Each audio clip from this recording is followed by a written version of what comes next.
जैसी तुम्हारी इच्छा वत्स।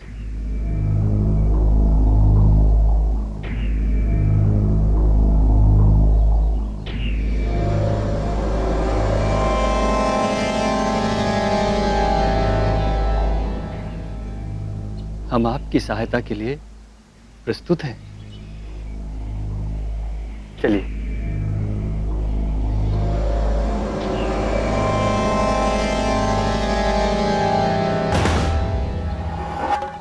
क्या हुआ मुनिवर?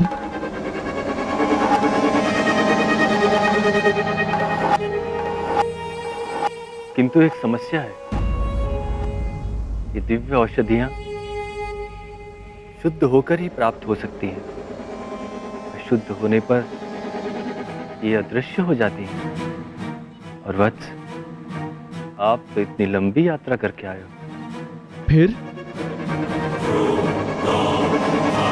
एक उपाय है, यदि स्वीकार हो तो बताऊं। बताइए मुनिवर।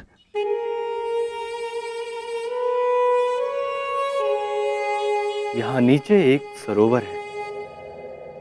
यदि आप उस सरोवर में स्नान करके आएंगे तो ये दिव्य औषधियां स्वयं को आपके सम्मुख प्रकट कर देंगी। जो आज्ञा मुनिवर। रुको।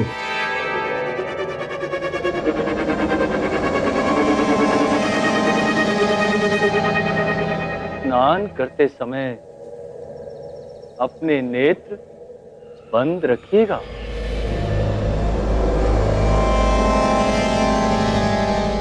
वो क्यों मुनिवर?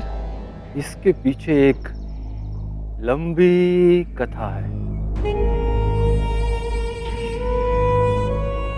यदि आपके पास समय है तो सुनाता हूं। नहीं नहीं मुनिवर, मैं नेत्र नहीं खोलूंगा। आज्ञा दीजिए।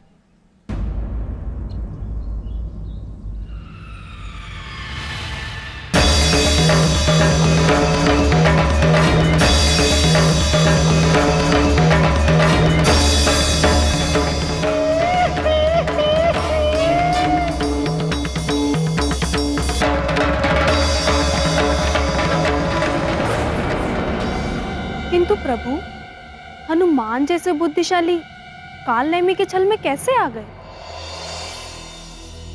जब भी कोई कपटी साधु का वेश धारण कर लेता है तो सरल हृदय लोग कुछ देर के लिए उसके छल से बाधित हो ही जाते हैं।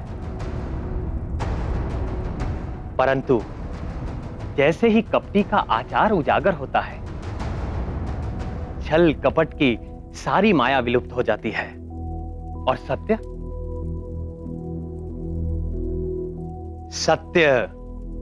सामने आ जाता है, जैसा हनुमान के साथ हुआ।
आपका कल्याण हो कपिवर। मैं आपको धन्यवाद करती हूँ। आप कौन हैं देवी? मेरा नाम धन्यमाली है। मैं स्वर्ग की अप्सरा थी, किंतु प्रजापति दक्ष के शापवश मकर योनि को प्राप्त हो गई और युगों से इस सरोवर में वास कर आप ही की प्रतीक्षा कर रही थी। और आज आपके शुभ हाथों से मेरी मुक्ति हो गई। ये सब मेरे प्रभु श्री राम का प्रताप है, इसमें मेरा किंचित भी श्रेय नहीं। पवन पुत्र, आप उस तपस्वी से सावधान रहिएगा जिसने आपको यहाँ स्नान करने के लिए भेजा था। क्यों? क्योंकि वह तपस्वी नहीं, रावण का भेजा हुआ एक पाखंडी राक्षस है, जो आपका वध करने के लिए मुनि का वेश बनाकर कपटपूर्वक यहाँ बैठ गया है। एक बात और कपिवर, आप उसके कमंडल के जल से सावधान रहिएगा। उसमें अति भयंकर कालकूट विष भरा हुआ है।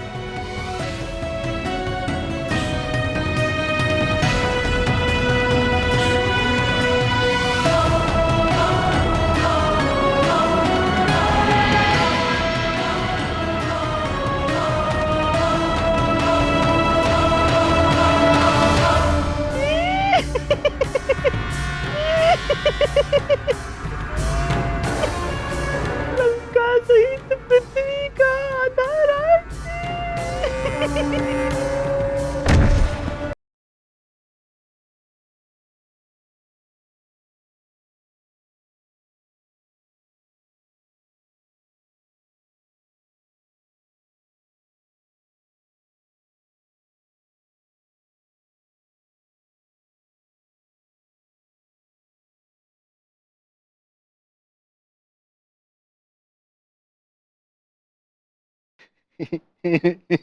आप आ गए?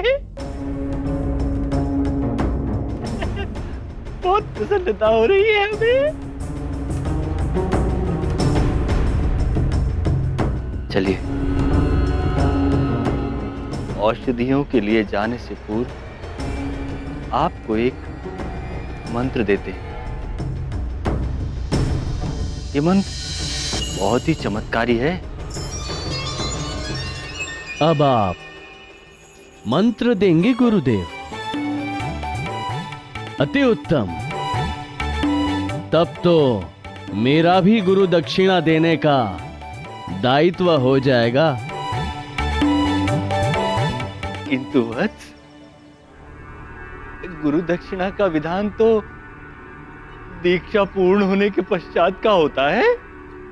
किंतु विशेष आपके लिए मैं गुरु मंत्र से पूर्व ही गुरु दक्षिणा देना चाहता हूं गुरुदेव।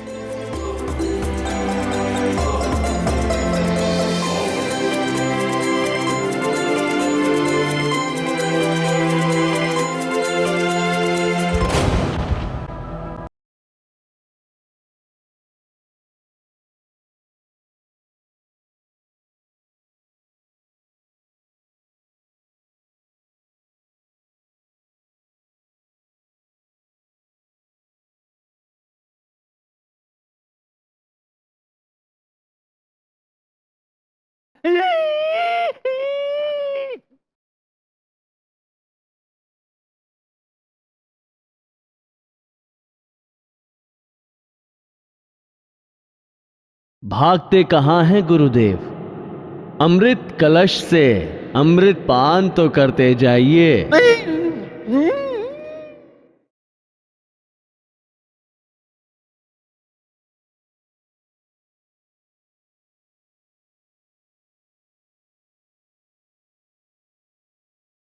नहीं नहीं।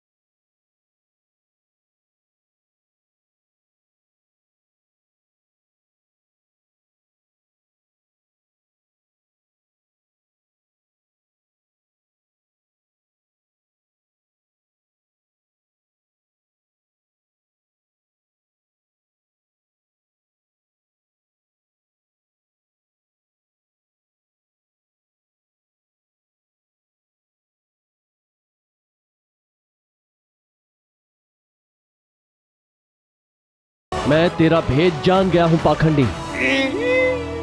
बोल, कौन है तू? क्या नाम है तेरा?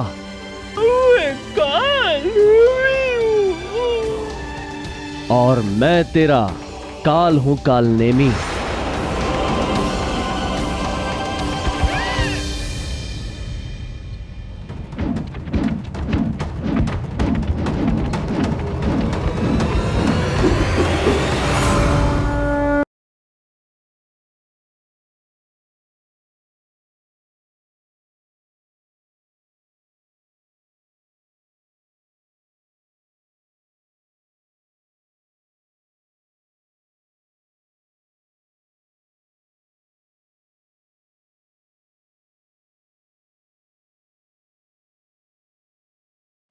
जय श्री राम।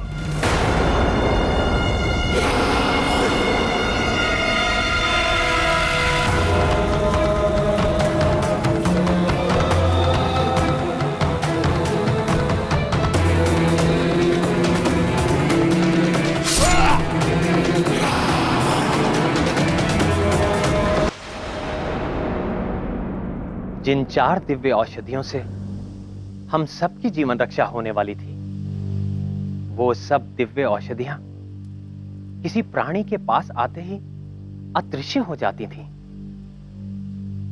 बजरंग बली हनुमान के पास जाते ही वो अदृश्य होने लगी। हनुमान विचित्र पहेली में फंस गए थे।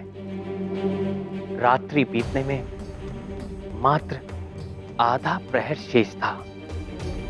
बुद्धिमानों में अग्रगण्य हनुमान को कोई उपाय न सूझता था।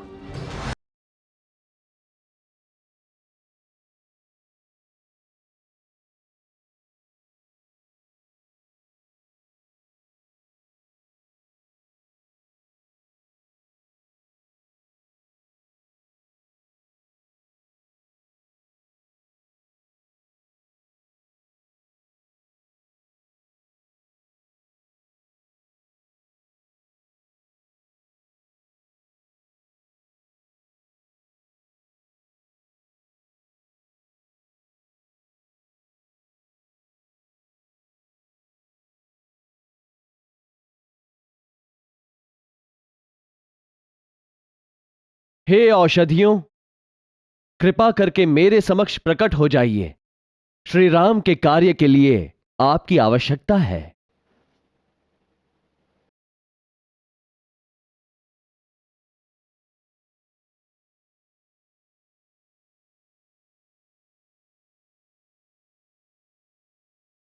तो क्या औषधियों ने अपने को प्रकट कर दिया? तो फिर हनुमान ने क्या किया? उन्होंने जो लीला की, वो तीनों लोकों में प्रसिद्ध होकर उनकी पहचान बन गई।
जय श्री राम।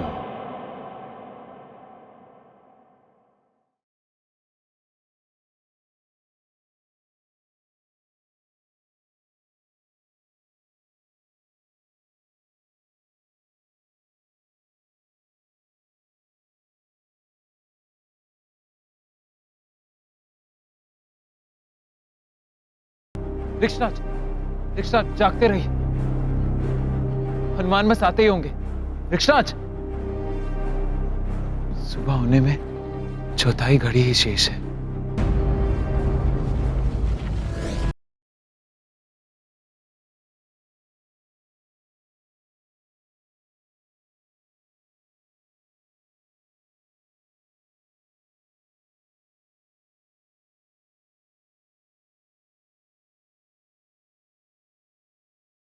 हनुमान,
पवन पुत्र हनुमान जिस विनम्रता से यहाँ उपस्थित हुए थे, उसे देखकर कौन ये मानेगा कि वो आपके प्राण रक्षक बने। केसरी नंदन हनुमान का यही विनीत भाव उन्हें महानता के सर्वोच्च शिखर पर स्थापित किए हुए है। इसलिए तो प्रिय हनुमान की हर कथा में उनके अतुलित बल, बुद्धि, तेज प्रताप का वर्णन मिलता है। हाँ, मैंने भी प्रभु भक्त हनुमान के कई प्रसंग सुने हैं, किंतु आपके श्रीमुख से हनुमान कथा सुनने का आनंद तो अमृत तुल्य है। हाँ प्रभु, सुनाइए ना।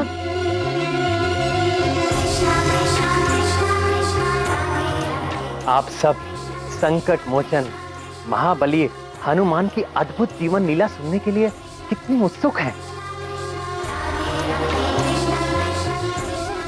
ये देखकर मुझे बड़ा ही सुख मिल रहा है।